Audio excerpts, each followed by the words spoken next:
엄마, 왜 그래? 오빠랑 결혼할 사람인데 지금 이러는 거 실례야. 굉장히 실수하는 거라고.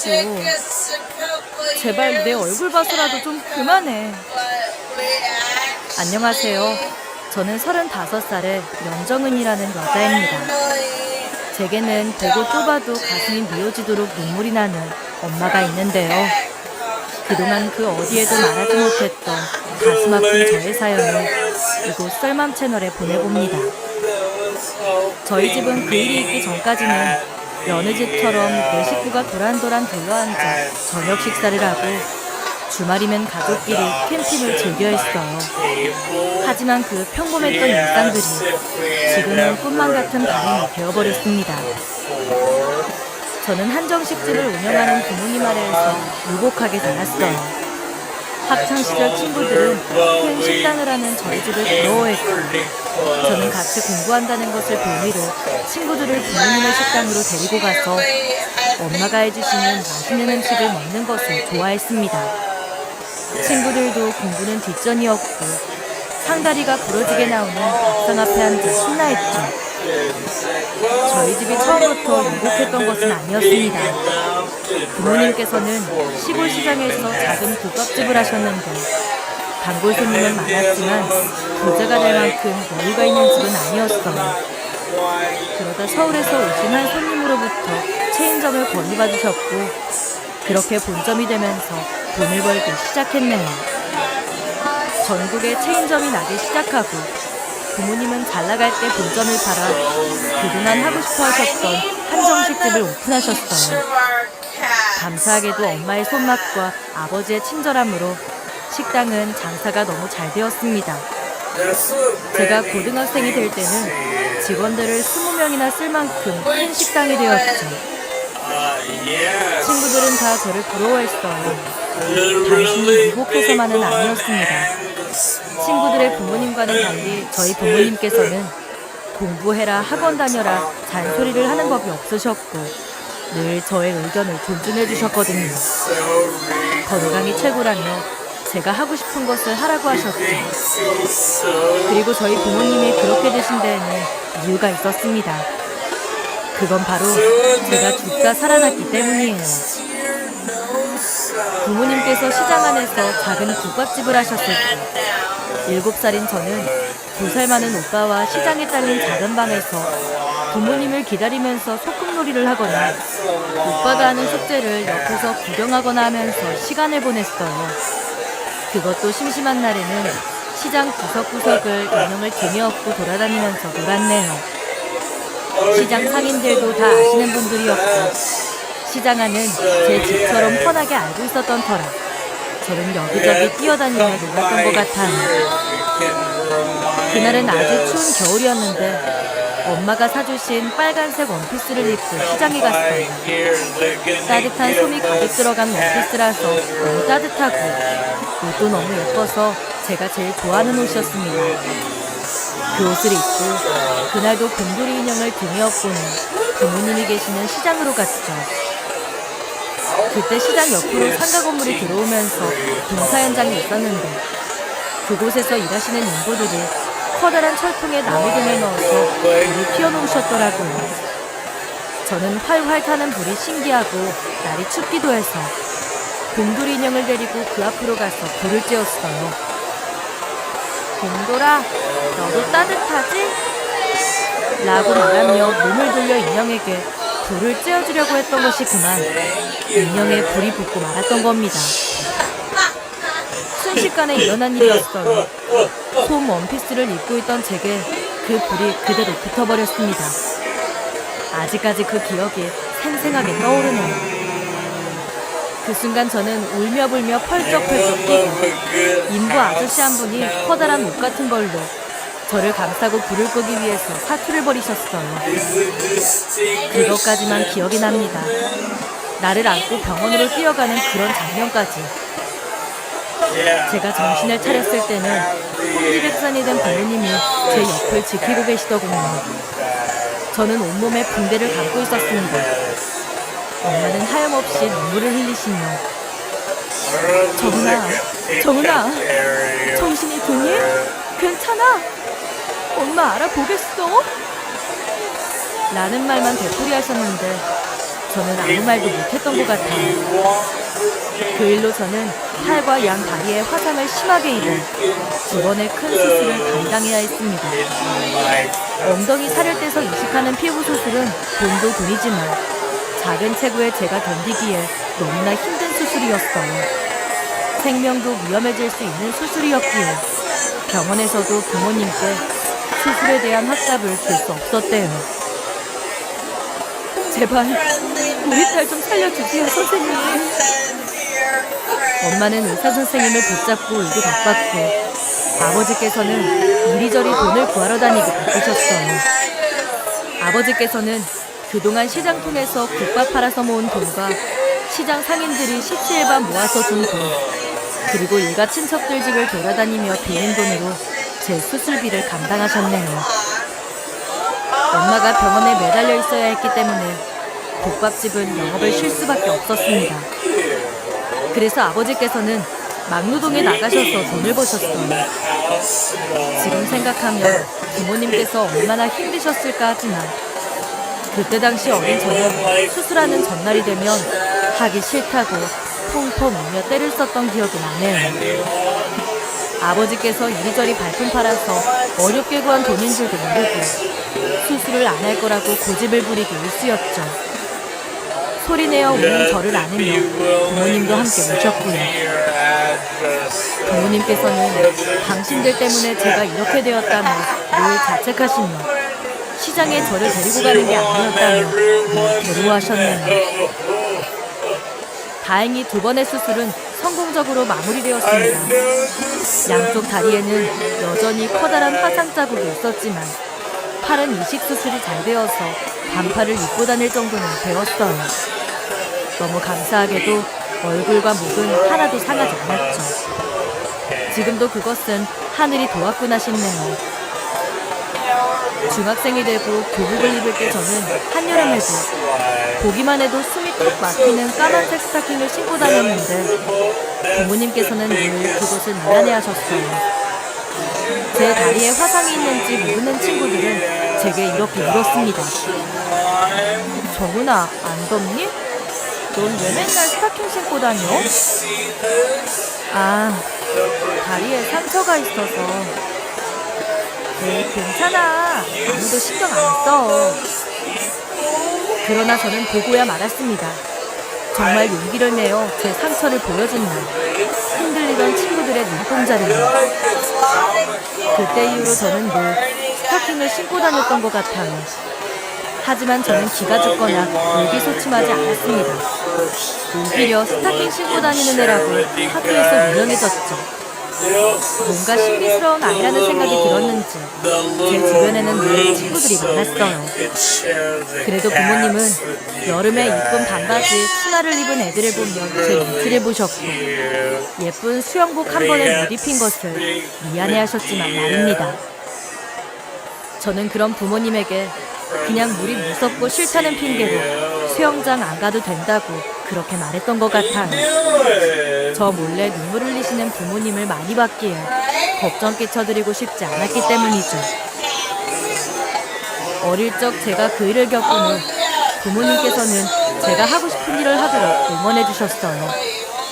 행여나 몸에 있는 화상 자국으로 자존감이 떨어지지는 않을까 저를 세심하게 신경 써주셨고 그 덕분에 저는 큰 사춘기 없이 착하게 잘 자랐던 것 같습니다. 저는 대학에서도 또 졸업 후 취업한 직장 생활에서도 어디에서나 인기가 많았어요. 저는 이벤트 회사에서 근무했는데 활동적인 제 성격과 너무 잘 맞는 직장이었습니다. 지방 출장이 많긴 했지만 그 또한 저는 너무 재미있었죠. 정은 씨, 이번 주는 대구에 행사가 있는데 괜찮겠어? 네, 팀장님 괜찮아요. 대구 한 번도 안 가봤는데 기대되네요. 정은 씨는 딱 이 일이 타고났어. 이벤트 회사이다 보니 전국에 행사가 잡히면 실무자가 가서 행사 전반을 체크해야 했는데 저는 평소에도 여행을 좋아했던 터라 여행 간다고 생각하고 일을 했던 것 같아요. 지방 출장이 잡히면 그곳의 명물이나 꼭 가봐야 하는 곳을 검색해서 들렸다가 오기도 했고, 제 방에 붙어있는 전국 지도에 제가 간 곳에 스티커를 붙이는 것도 재밌었습니다. 외향적인 저와는 반대로 오빠는 내성적이긴 했지만 공부를 썩 잘했습니다. 우리나라에서 알아주는 명문대를 졸업해서 대기업 연구소에 취업을 했어요. 남들이 보았을 때 우리 집은 너무 화목하고 완벽해 보이는 가정이었습니다. 그 일이 일어나기 전까지 말이에요. 제가 30살이 되었을 때 엄마가 치매 판정을 받으셨어요. 한 번은 주말에 오빠와 제가 부모님을 모시고 외식을 하고 집으로 돌아온 적이 있었는데, 밤 10시쯤 엄마가 갑자기 우리 오늘 저녁 뭐 먹었지? 라고 하셨습니다. 엄마, 우리 오늘 밖에서 고기 먹고 왔잖아. 그런데 엄마의 반응이 이상한 겁니다. 언제? 우리 오늘 왜 시켰어? 엄마, 우리 오늘 소고기 먹었잖아. 소고기? 너 왜 그래? 기억 안 나? 오늘 낮부터 내가 뭐 했는지 기억이 하나도 안 나네. 무슨 말이야, 엄마. 오늘 오빠가 보너스 받았다고 소고기 쌌잖아. 엄마가 제일 좋아해놓고는. 내가? 내가 왜 이러지? 엄마는 그때까지도 가계부를 쓰셨는데 저녁에 육아를 정리하려고 보니 기억이 싹 사라진 것입니다. 엄마, 왜 그래 갑자기? 낮에 전기장판 틀어놓고 낮잠 잔 것까지는 기억이 나는데. 저는 너무 놀랐고 오빠는 그럴 수 있다면서 생각해보라고 했지만 엄마는 하나도 기억이 나지 않는다고 했어요. 통으로 기억이 날아간 것 같다고. 이후에도 엄마는 오늘 하루에 대한 기억을 더듬어 보았지만 도무지 생각이 나지 않는다고 했습니다. 무슨 순간이동을 한 것 마냥 말이에요. 그날 저녁 먹으면서도 엄마는 이런저런 이야기를 많이 했는데 오빠와 제가 그걸 이야기해 주어도 내가 그런 말을 했어? 라고만 하실 뿐이었네요. 저는 주변에 의사로 있는 친구한테 전화를 해서 엄마의 상황을 이야기했어요. 제 이야기를 들은 친구는 잠시 생각에 잠기더니 여러 가지 상황이 있을 수 있으니 일단 내일 당장 병원으로 오라고 하더군요. 그때 당시 엄마는 임플란트 시술을 받고 있었는데 이빨 치료하면서 신경에 문제가 생겨서 일시적으로 발생한 문제일 수도 있고 근래에 급격하게 스트레스를 받은 일이 있어서 그럴 수도 있다고 하더군요. 엄마는 그날 저녁 한숨도 못 주무셨고 기억나지 않는 조각들을 붙드시며 아니 갑자기 내가 왜 이래? 내가 왜 이러지? 하고 계속 같은 말만 되풀이하셨어요. 다음날 병원에서 엄마는 각종 검사를 받으셨습니다. 그리고 알츠하이머라는 치매 진단을 받으셨어요. 저희 가족은 모두 충격을 받았고 그 사실을 받아들이기가 힘들었습니다. TV 영화에서나 보던 일이 왜 우리 집에 일어났는지. 아버지께서는 충격으로 아무 말씀이 없으셨고 저는 하염없이 눈물이 나더군요. 생각해보니 근래 엄마가 종종 물건을 어디에 두었는지 모르겠다면서 싱크대를 뒤지던 것과 그거 있잖아 하면서 단어가 생각이 안 나네 하던 것들이 생각났어요. 그런 초기 증상들을 저희 가족들은 원래 나이 들면 깜빡깜빡하니까 대수롭지 않게 넘겼는데 엄마의 몸은 계속해서 이런 증상들로 신호를 주고 있었던 모양입니다. 한 번은 이모한테서 전화가 와서 정은아, 네 엄마 무슨 일이 있니?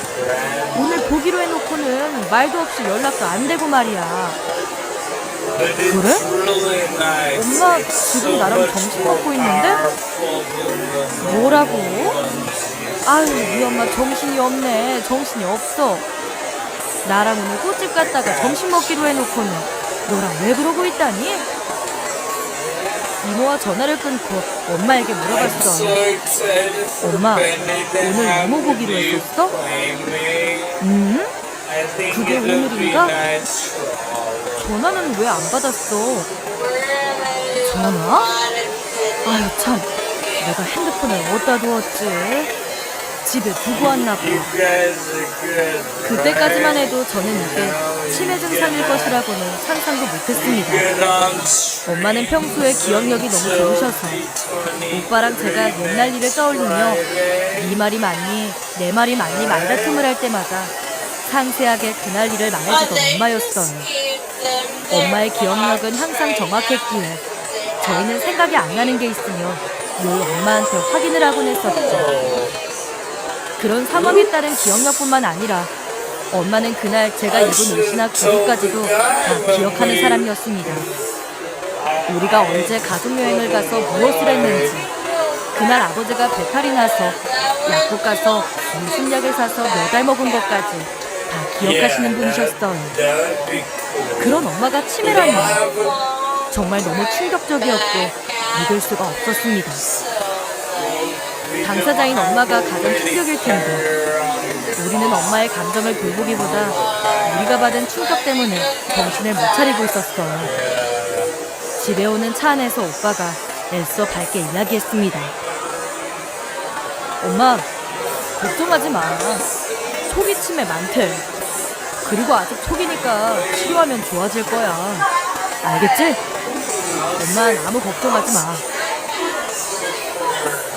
그래 엄마, 괜찮아. 우리 같이 극복하면 돼. 엄마, 뭐 먹고 싶은 거 없어? 우리 맛있는 거 먹고 가자. 그냥 집으로 가. 오빠와 제가 애써 밝게 이야기했지만 엄마는 계속 눈물만 흘리셨어요. 아버지는 아무 말씀 없이 운전만 하셨네요. 엄마는 집에 오시자마자 먼저 누우시더군요. 갑자기 일어난 일에 저는 주변에 자문을 구했고 오빠도 치매에 좋다는 여러 가지를 알아보았습니다. 집에 아픈 사람이 있으면 정말 비상이라고 하더니 그 말이 맞았습니다. 치매 확진을 받고 저희 집은 모든 신경이 엄마를 향하게 되었네요. 저는 밖에서 일하는 동안에도 엄마가 걱정이 되어 일을 실수하는 등 불안해했고 오빠 역시 하루에도 몇 번씩 엄마에게 전화를 걸어 엄마의 안부를 확인했죠. 시간은 흘러 엄마의 증상은 점점 더 심해졌습니다. 하지만 하루에 몇 시간은 내가 알던 엄마의 모습이었기 때문에 엄마를 병원에 모시기도 싫었어요. 결국 아빠가 식당 일을 그만두고 엄마 옆에서 간호를 하기 시작했네요. 이제 엄마 옆에는 사람이 없으면 안 될 지경까지 왔거든요. 엄마의 말들이 어둔해지기 시작했고 사물 이름이나 사람 이름을 잘 기억하지 못했습니다. 저거 틀어봐. 엄마, 저거 뭐? 저거. 엄마가 가리키는 것을 보면 텔레비전이었고 간신히 알아들은 제가 말했습니다. 엄마, 텔레비전 켜달라고?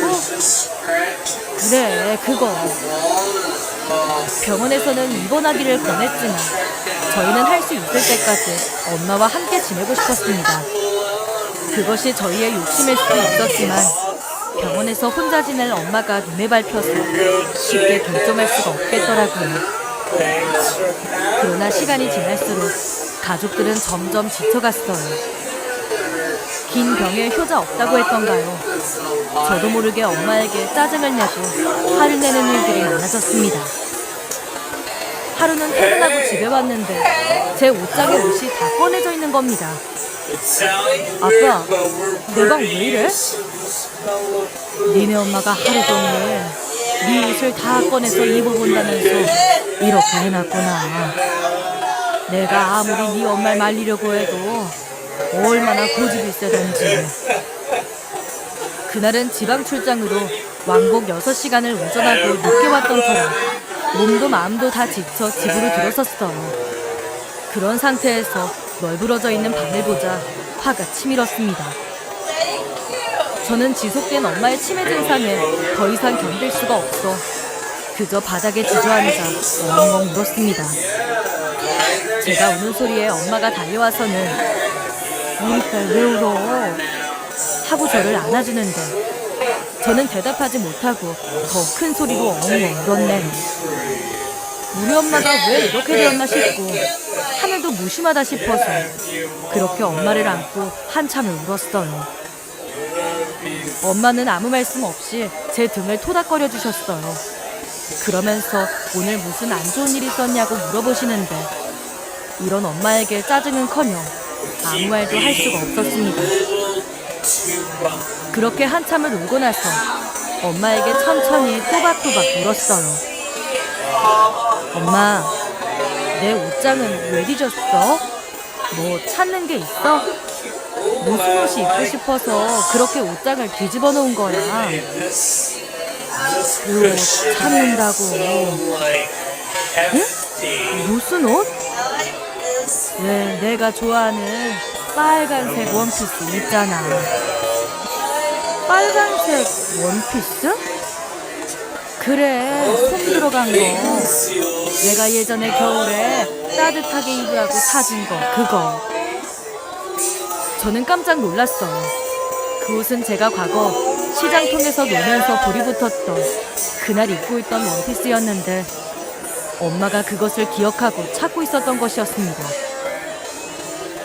그날 그 빨간색 원피스 입은 날 우리 딸 많이 아팠잖아.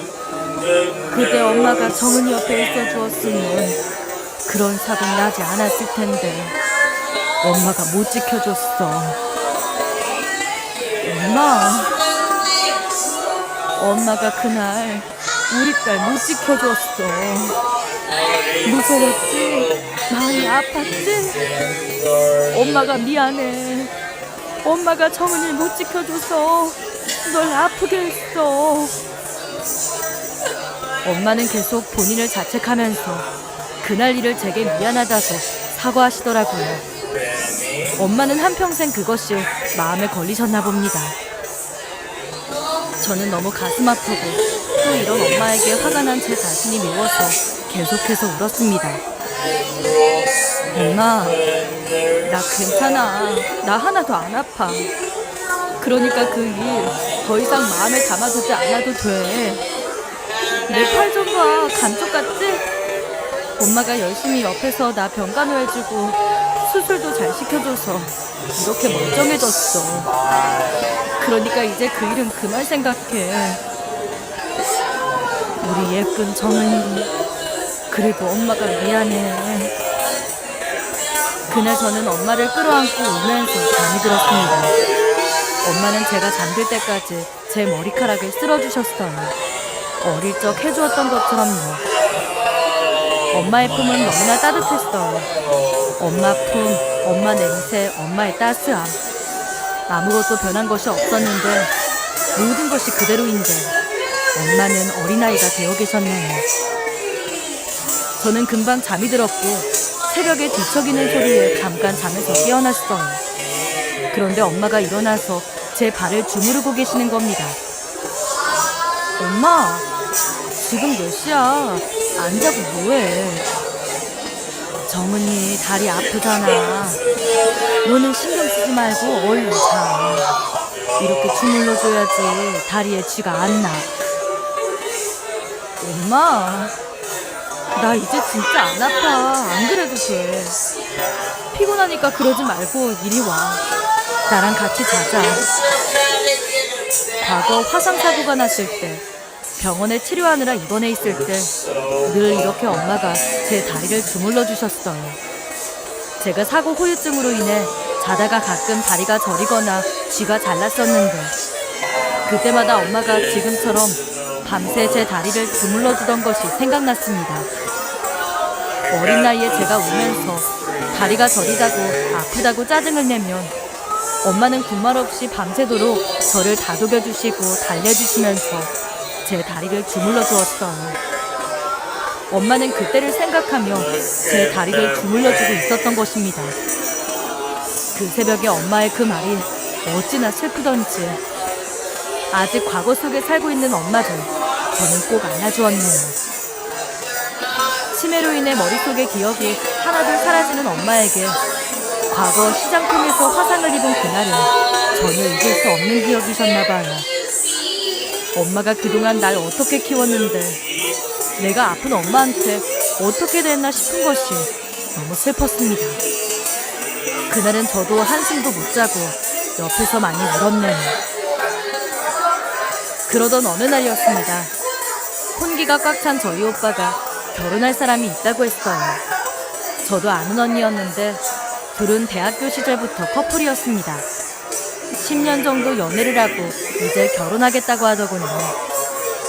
저는 언니랑 엄청 친하지는 않았지만 그래도 몇 번 밥도 먹고 같이 어울린 적이 있어서 결국 언젠가는 오빠랑 이 언니가 결혼을 할 것이라고 막연히 생각하고 있었어요.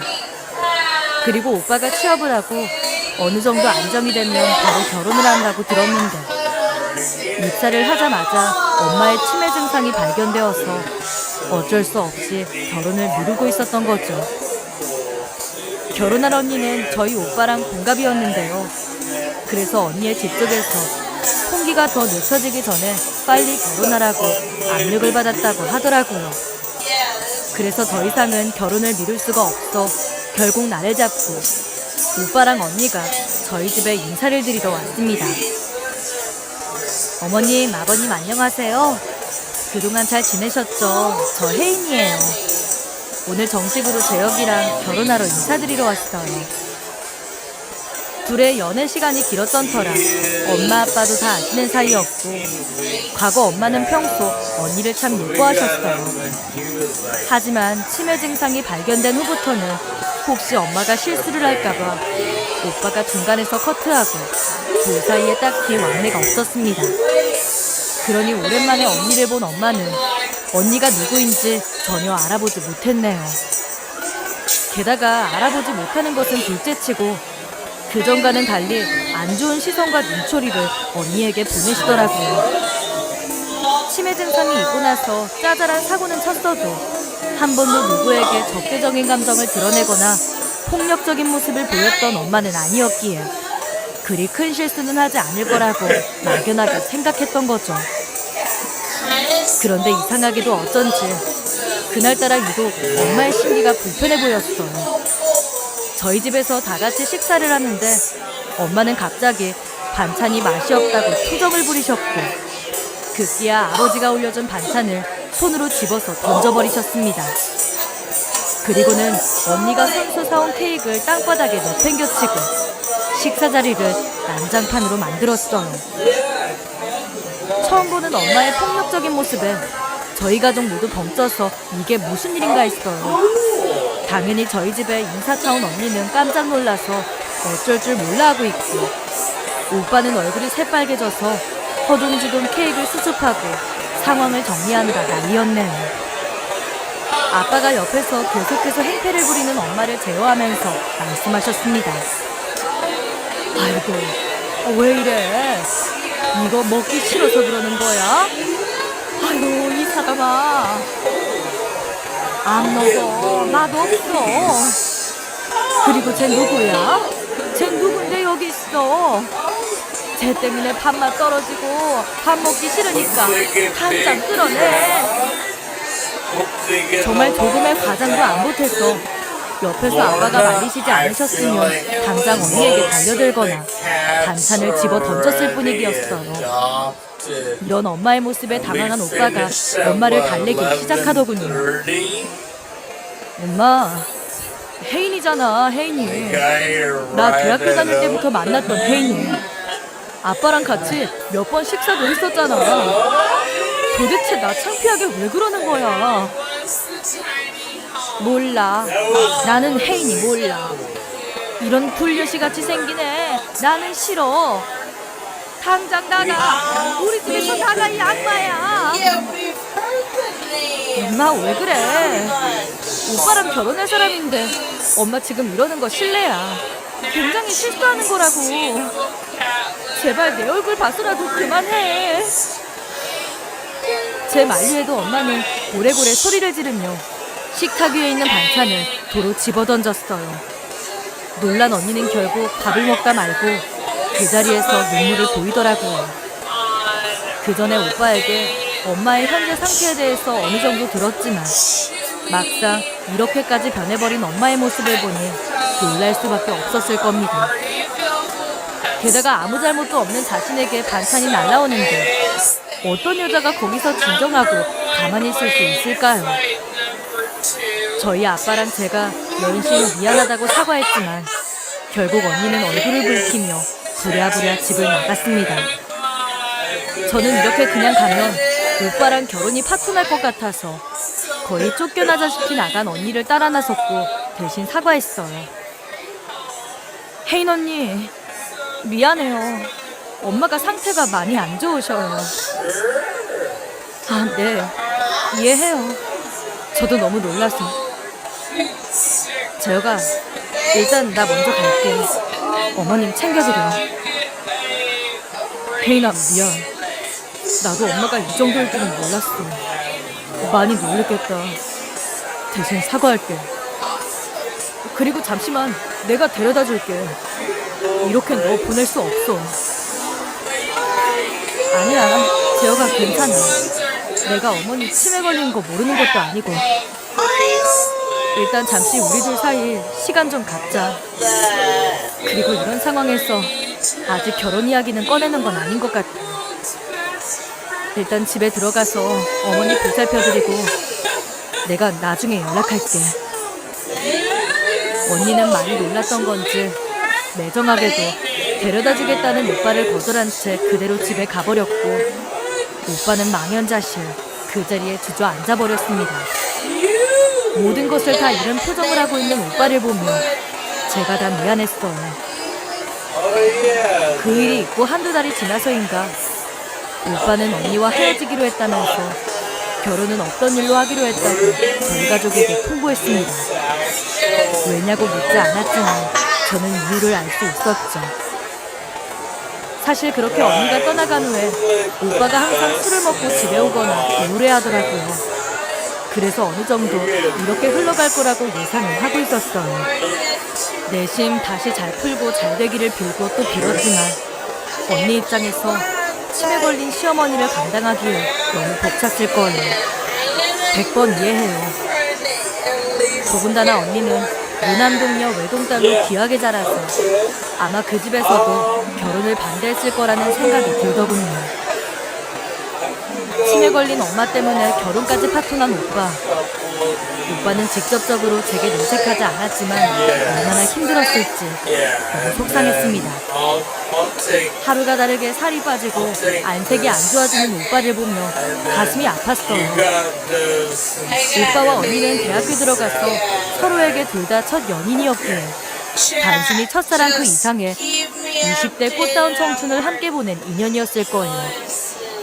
하지만 결국 영원할 것 같던 사랑도 현실적인 문제에 부딪히니 끝나게 되더라고요.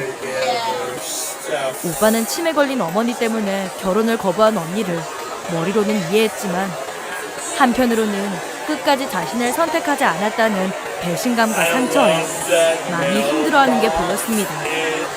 아버지께서도 엄마가 아프신 이후로는 생전 입에도 안 대시던 술을 그날 저녁 드셨네요. 아버지의 깊은 한숨소리만이 고요한 우리 집을 감싸고 있었고 아무것도 모르는 엄마는 어린아이처럼 해맑은 얼굴로 아이스크림이 먹고 싶다고 하셨죠. 아이스크림 사줘. 아이스크림. 메로나 사줘.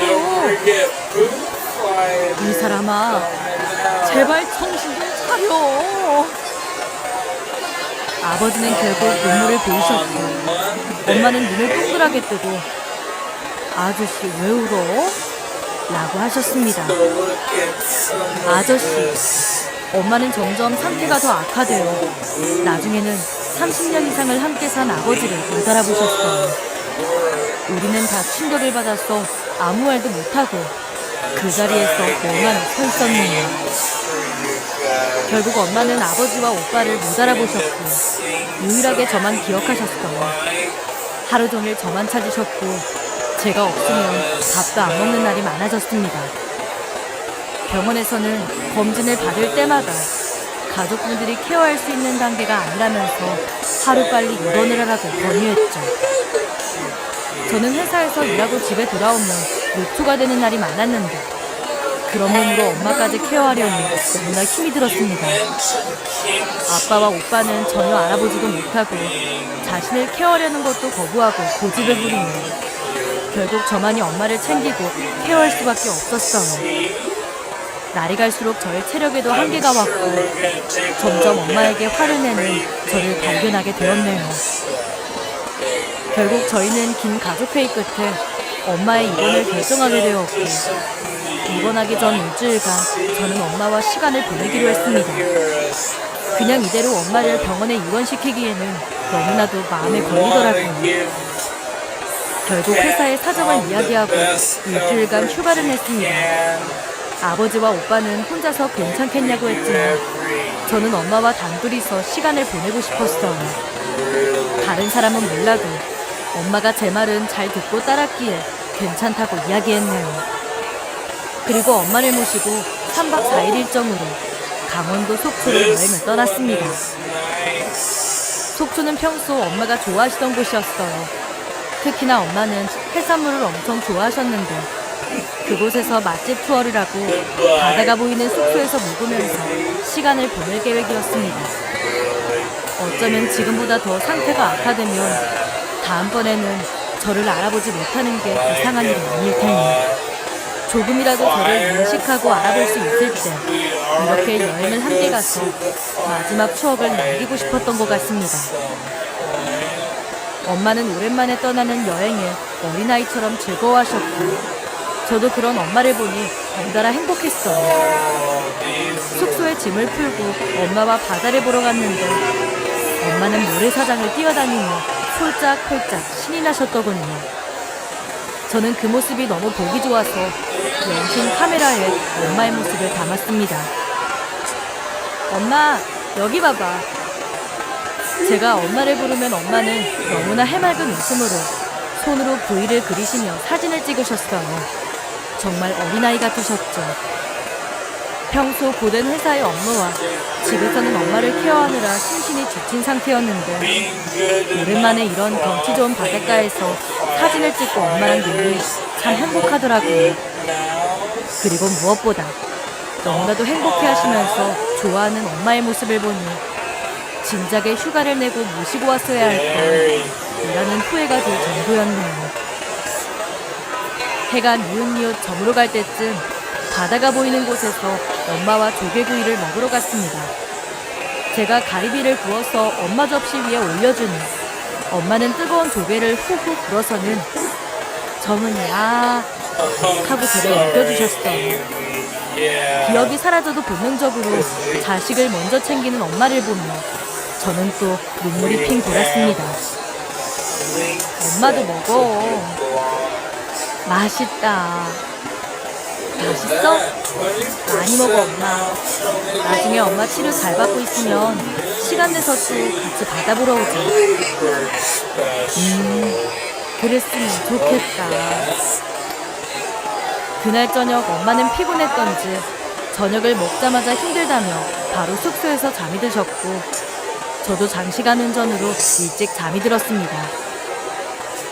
다음날 아침 일찍 눈을 떴는데 뭔가 허전한 느낌이 본능적으로 들었어요.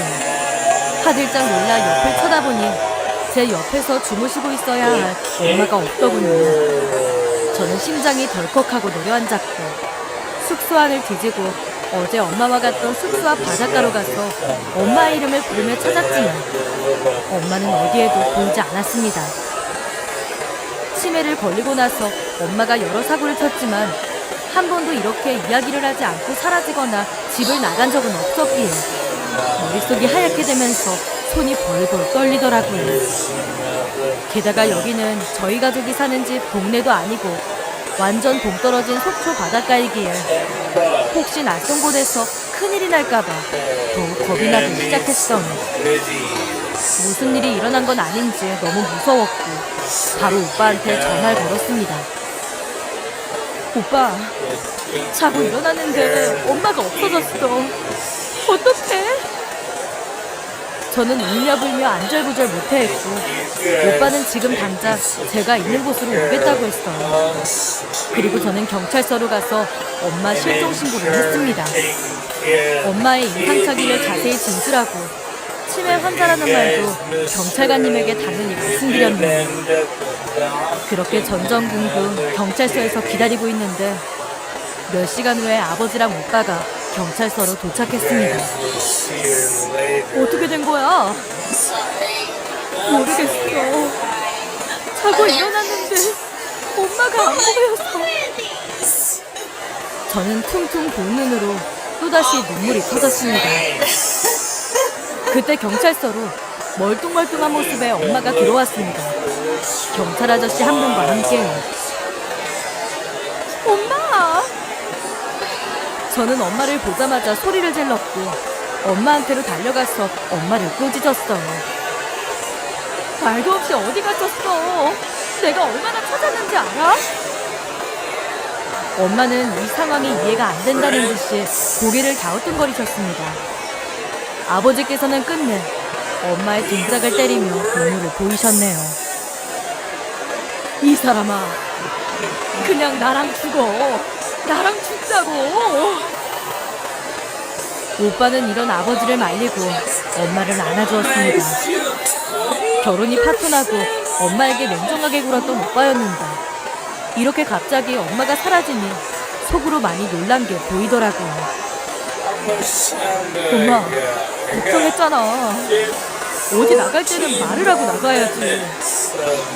목걸이는 어떻게 했어? 그거 꼭 하고 다녀야 한다고 했지. 목걸이 여기 있어. 오빠가 애써 침착하게 말하자 엄마는 웃으면서 주머니에서 치매 환자라고 표시된 목걸이를 꺼내셨어요. 경찰관 말로는 속초시장에서 식당 주인의 신고로 엄마를 찾았다고 합니다. 국밥집에서 밥을 먹고 그곳에서 계속 앉아 있었다고 하더라고요. 주인이 계산을 하라고 하니 딸이 울 거라고 여기서 기다리라고 했다고 그렇게 저를 기다렸다고 해요. 국밥집 주인이 처음에는 돈을 내지 않고 튈까봐 유심히 지켜보고 있었는데 말을 걸어도 계속 똑같은 말만 반복하고 정신이 이상한 사람인 것 같아서 경찰에 신고했던 거예요. 그러게 늦지 않게 엄마를 찾을 수 있었던 거죠. 전날 제가 밤에 자기 전 엄마에게 내일 국밥을 먹으러 가자고 했거든요. 엄마, 내일은 우리 뭐 먹을까? 국밥. 어제 먹었던 국밥. 언제? 엄마 시장에서 장사할 때? 그 국밥? 국밥. 알겠어. 그럼 우리 내일은 국밥 먹으러 가자. 엄마의 기억은 완전히 과거에 멈춰있는 것 같더군요. 지금은 그 기억마저도 서서히 잊혀져 가고 있지만요. 시장 안의 국밥집에서 추억에 젖어 국밥 한 그릇을 먹고 하염없이 저를 기다리며 엄마는 무슨 생각을 하고 있었던 걸까요? 저는 엄마를 붙들고 또 한참을 울었습니다. 그날 저녁 숙소로 돌아와서 저는 엄마와 함께 목욕을 했습니다. 많이 늙은 엄마 얼굴, 어느새 흰머리가 자욱한 엄마 머리카락, 장사를 오래 해서 고든 살이 배겨버린 엄마의 손. 예전 아빠랑 결혼할 때 사진을 보면 누구보다 예쁘고 빛났던 우리 엄마인데 어느 순간 할머니가 되고 여기저기 주름지고 상처나고 고든 살이 된 모습에 마음이 무너지더라고요. 그것들을 눈에 담을 때마다 눈물이 흘렀어요. 우리 육소에 앉아서 엄마 머리카락을 빗어주었습니다. 엄마, 내가 미안해. 왜 미안해? 정은이가 왜 미안해? 눈물이 나와서 제가 아무 말도 못하고 있자 엄마가 말했습니다. 엄마가 싫지? 그게 무슨 말이야? 내가 우리 엄마를 왜 싫어해? 맨날 내가 뭐 사달라고 하고 씻겨달라고 하고 귀찮게 해서. 엄마, 아니야. 나는 다 좋아. 엄마도 나 아기 때 놀아주고 씻겨주고 했잖아. 나 애기야? 아니야. 엄마는 내 엄마야. 나는 정은이 엄마야. 나는 정은이 엄마야. 외소해진 엄마 등 뒤로 그 말을 듣는데 정말 가슴이 찢어질 것 같았습니다. 하염없이 눈물이 흘렀어. 엄마를 안아주었는데 살이 계속 빠진 엄마는 제 품 안에 쏙 들어오더군요. 어렸을 때는 누구보다 크게 느껴졌던 모습이 왜소하게 변한 것을 보니 이제는 어느 정도 엄마의 모습을 받아들이고 인정할 수밖에 없더라고요. 한평생 고생만 하시다가 이제 아버지와 행복한 노후만 보내면 되는데 하늘도 무심하시지. 시간을 되돌릴 수만 있다면 다시 과거로 돌아가 엄마가 건강할 때 같이 여행 다니면서 추억을 많이 쌓을걸. 그런 후회가 들면서 가슴 한쪽이 저려왔습니다. 하지만 그것보다 더 슬픈 것은 엄마가 저를 잊어버릴 것 같은 두려움이었어요. 지금은 제 이름도 불러주고 제 얼굴도 기억해주는데 나중에 엄마가 저를 못 알아볼까봐 그게 더 무서웠습니다. 저는 아직도 매일 아침 엄마에게 묻습니다. 엄마, 나 누구야? 정은이. 정은이가 누구야? 내 딸.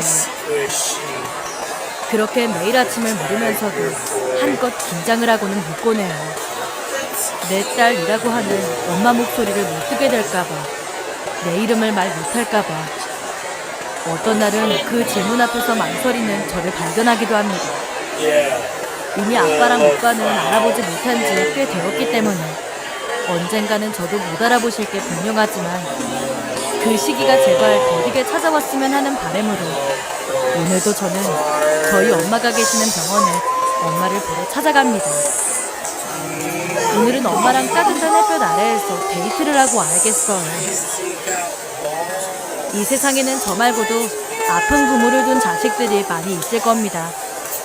그래도 살아있을 때 한 번이라도 더 얼굴 보고 사랑한다고 이야기해주는 우리가 되었으면 좋겠습니다. 이 세상의 모든 어머니들 존경하고 사랑합니다. 긴 사연 들어주셔서 감사합니다. 늘 행복하세요.